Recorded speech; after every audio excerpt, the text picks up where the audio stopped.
Très bien. Maintenant, je vais vous expliquer comment fonctionne le charbon arc-en-ciel et comment l'obtenir. En gros, pour l'obtenir, c'est un objet spécial du mode.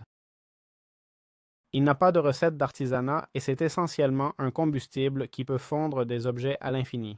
D'accord? Essayons par exemple ici. Ceux-ci fondent. Prenons le meilleur de tous qui serait le four arc-en-ciel. On va le transformer en usine ou plutôt en générateur, d'accord? On va lui donner de la vitesse et c'est tout. Et maintenant, on va mettre le four arc-en-ciel et comme vous voyez, il va remplir le four sans aucun problème. En fait, je pensais qu'il allait s'épuiser, mais ça ne semble pas trop se consommer, non? Je vais essayer de l'épuiser, mais on voit déjà qu'il tient au moins 1 million, d'accord? Alors essayons encore. Bon, il s'est épuisé, il s'est épuisé.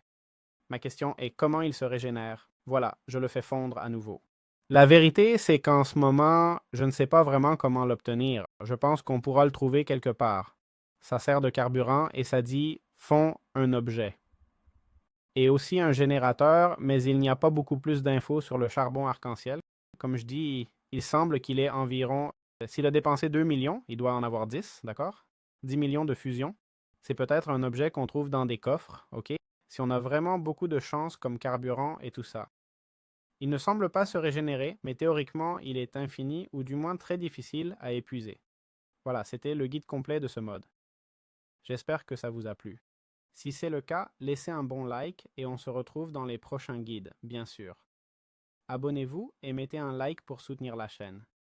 Et rappelez-vous qu'en bas, vous avez un e-book gratuit sur l'IA pour ceux... Ciao, ciao!